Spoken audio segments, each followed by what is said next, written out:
Brazil 2019, Part 12, Brasilia, Salvador. The following day we had the morning free, so my friend Sneja and I agreed to spend it in any way each one of us liked. So she went to the hotel roof to stay by the swimming pool, while I returned to Don Bosco Sanctuary again, since I wanted to see the church from the inside when the sun was shining. First, however, I decided to walk there, and then I realized it was much closer to our hotel than what I had thought before. During the previous couple of days, we moved in that area only by buses. Admittedly, this was partially on account of the darkness, and although the church is in one of the main streets, when you don't know the area, dark and deserted streets may seem a little intimidating. However, in the middle of a day, I easily covered the distance on foot, and this time, on a sunny day, the effect was impressive. This is, in fact, a modern and blue-colored version of the Sainte-Chapelle of Paris. You can go to my video recording of the Paris chapel in part 5 of my story about Paris. And you can also go to my blog and see my video recording of Don Bosco Sanctuary. Now, let me finally say something about the church itself. It has a square ground plan, with each side being 40 meters long.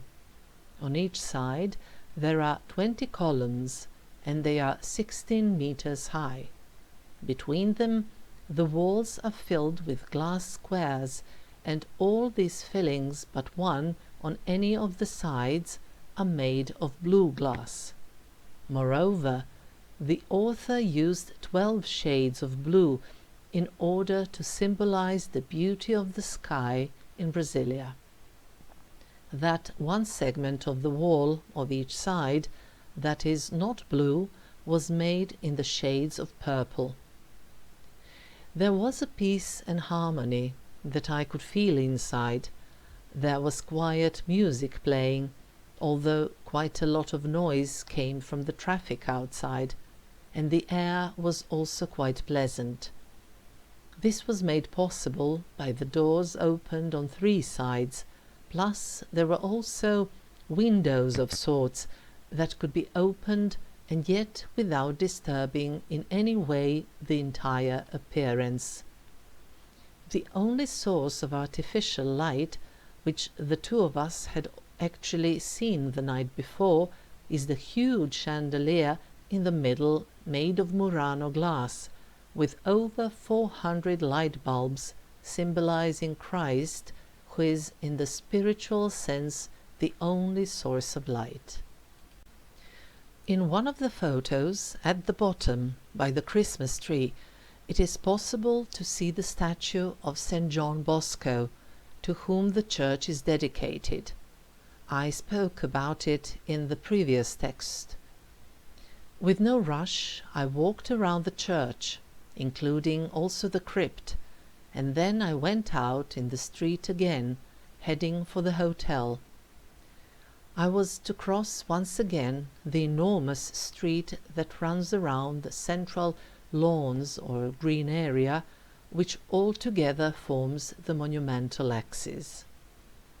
After we had packed up, we went to the airport, since our next destination was the city of Salvador on the coast of the Atlantic Ocean. If one goes by coach, the journey takes around 22 hours, and that was certainly an experience the two of us were ready to skip. We had been doing our fair share of traveling by coaches around this enormous country anyway. I was generally impressed with the order that exists in some aspects in Brazil. While we were waiting to board the plane, I could admire the system they have. This time it consisted of 4 lines separated by stanchions and ribbons. The plane was first boarded by people who needed assistance, that is, those who were in wheelchairs and unaccompanied children, and they were not waiting in any of the 4 lines, which is more or less the usual practice around the world. Then it was the turn of the first line. These were the elderly and people with small children. Only then boarded the passengers of the business class. Then came the file of people who did not have any luggage except a handbag or backpack. And finally, it was the turn of those who, in addition to a handbag or backpack, also had a small suitcase. They all waited in their respective lines, separated by the ribbons, and everything went smoothly and quickly. Since I'm talking about the impressions I got by merely watching the scenes around me, let me mention the following. There were 3 things that I found rather visible. First, a lot of girls have dental braces. It is nice that they take care of their teeth. Second, when we went to cafes, they regularly had on the tables, or the waiters offered, calorie-free sweeteners. I don't know if this was the question of avoiding sugar on account of diet, that is, on account of the bodily figure, or because of the possible high prevalence of diabetes, and then at the national level they're trying to make sure the sugar intake is lowered. On the other hand, it is evident that there is so much junk food, sweets, and all sorts of, if I can call them, chemical beverages around. So I'm afraid that saving on a little bit of white sugar per cup of coffee will not help them a great deal. Also, it was clear from the breakfasts we had in different accommodations that Brazilians love pastry and cakes which are made of sugary batter, and this is obviously consumed at a grand scale, has a lot of calories, and is bad for the sugar levels in the blood, since the batter also contains carbohydrates in the shape of starch, which is also not good. The third, and perhaps the weirdest thing I noticed, were big pillows which a large number of people we encountered at coach terminals and airports carried in their arms. A backpack and or a handbag and a relatively big pillow. I did not quite understand it, that sentimental attachment to one's personal pillow, because I was thinking how it would bother me while traveling and moving all my things. But then again, nobody asked me to carry it, and whoever likes it is free to take his pillow along. When we landed at the airport in Salvador, we were greeted by a taxi driver we had arranged with the owners of the hostel we had booked. During the drive, I was rather confused on account of the time shown by the clocks and the duration of the flight. Nothing made sense to me, so I planned to check it out as soon as we got to the room. In the meantime, the night started to fall.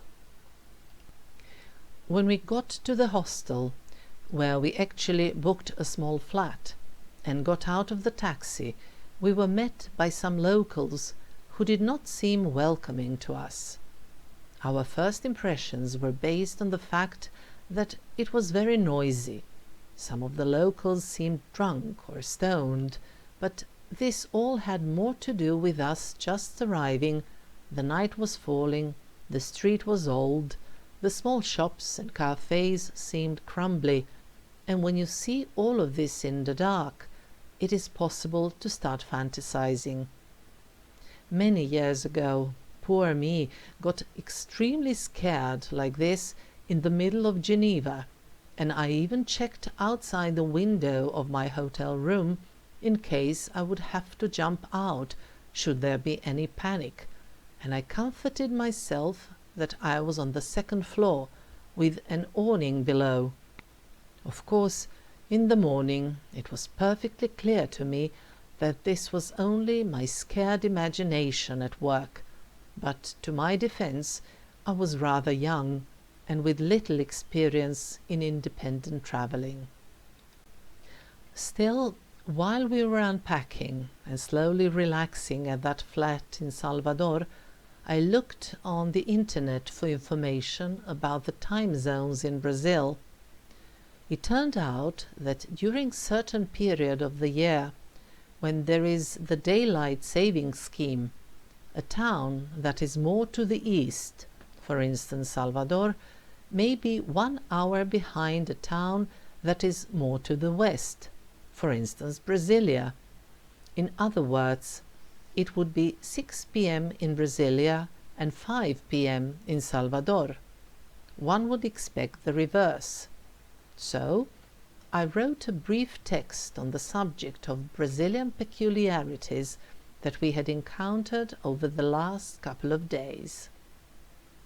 O tempora o mores. Since we are in the South Hemisphere, the things are a bit unusual, or rather upside down. And here I'm not thinking only of some celestial events, the position of the moon, its waxing and waning in the opposite direction in comparison to the North Hemisphere, etc., but I'm thinking of the following. Yesterday we took a coach to go to Pirenópolis, and there we visited what we wanted, but we had not bought the return tickets in Brasilia, since we did not want to limit ourselves in terms of the time. When you buy coach tickets in Brazil, you need to present a personal document, and we regulated this by having a copy of our passports on the same piece of paper. So we spent 2 weeks roaming around the country using this copy.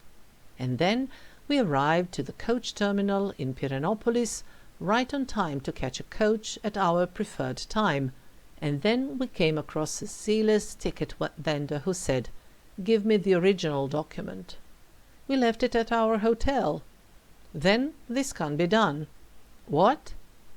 She said much more in Portuguese, but neither the little voice inside of me nor I understood anything apart from the fact that we could not buy the tickets, and that the woman working at the counter mentioned some motorista, which we jointly concluded had to be the driver. While telling us all of this, the woman made a very angry face expression just to add some level of seriousness to this whole story. At this point, Sneža and I got completely confused. It seemed futile to try to explain to the woman that we had already arrived by the same coach company from Brasilia that day, and that the copies of the passports were quite fine when we bought these tickets. So the two of us made a circle around the terminal, hoping to see somebody who would seem to be a person that can solve our problem, but apart from a few of other passengers there was nobody else around. Luckily, there were 2 young women who realized there was a problem. Sneža and I also have our face expressions for extraordinary situations, so they told us they spoke some Spanish and asked what this was all about. After our explanation, they went to the counter, and then they returned with the report. We could definitely not buy the tickets at the counter, but perhaps we could try it with the driver. If that did not work, then we should go to the police in Pirenópolis in order for them to certify the copy and confirm that it was true to the originals, which were still duly stored at the hotel room safe some 150 kilometers away. We did not quite grasp this local custom, but we hoped to encounter a kind-hearted coach driver. While we were waiting for the coach, that was around 1 hour late, we had the time to come up with alternatives. We concluded that if nothing else worked, we would have to catch a taxi, and then we spent half an hour convincing each other that 200 euros should cover the cost. They were also at the hotel room some 150 kilometers away. The driver of the coach that eventually arrived was young, and obviously inexperienced and not well versed about the unwritten code of the profession. With a very strict expression on his face, here we go again, He was not to be persuaded lightly, although, as evidence of my moral standing and the position in the universe, I showed him the card from the hotel with my name on it and the number of the room. Perhaps he just thought I was telling him I had an empty room and he was just about to get married and did not feel like cheating on his fiancée. Be as it may, an elder colleague of his appeared who was actually in charge of a completely different coach, but that did not prevent him from saying we could get on the coach we wanted. In fact, he said much more than that. Perhaps he wanted to take me up on the offer of my empty room, but as soon as we put our feet into the coach, none of this mattered any longer to anybody, even to that little voice inside of me that is in charge of communication. Today, we used quite a different type of transportation, an airplane. We had the original documents and everything went smoothly, except that I thought the flight's duration was 50 minutes, since we were to land in Salvador at 5 p.m. It turned out that the flight took 1 hour longer, so we landed at 6 p.m., since we departed around 4 p.m. Still, this did not make much sense. How is it possible that the flight lasted twice as much and yet nothing happened, and we did not circle? Then we looked at the clocks around us and realized that we did land at 5 p.m. But how is that possible? We flew to the east. I guess we should have landed at 7 p.m. if this was a question of another time zone. Nothing made sense until we reached the hostel and I looked it up on the internet. There are several time zones in Brazil, and some of them are practically divided along the northeast line, or tempora or mores. The main advantage of the accommodation we had in Salvador was that it was within the historical center of the city. This historical center of Salvador, called the Upper City, spreads across 2 hills, Pelourinho and Carmo. We stayed in Carmo. So, after we had left our things and refreshed a little, we did go out, because it was not too late after all, so we walked to the central square that is on the top of a hill. Along the way, we passed by the church of Our Lady of the Rosary of the Black people. At some point in time, the King of Portugal gave the land for the construction of this church, intended for the slaves, and it took them around 100 years to finish it. Already the church belonged to the part of the city called Pelourinho, on top of which there are a couple of squares that practically extend one from the other. In one of those squares we sat down in one of the cafes, restaurant, had something to eat, and each one of us ordered a beverage of our choice. This time I opted for a caipirinha, practically the national drink of Brazil. While we were sitting there, we watched the passers-by and tourists, as well as the women in traditional dresses, which they now wear more because of the tourists and in an attempt to lure them into some of the restaurants or shops during the day. Then we decided to walk slowly back to the flat we had. The center of Salvador, through which we passed, seemed fantastically attractive, and we really looked forward to visiting it again, but in the daylight. When we started to get ready to go to bed, we realized that the people in our little street, with excellent acoustics, which was faced by our living room, had absolutely no intention to follow suit and go to bed.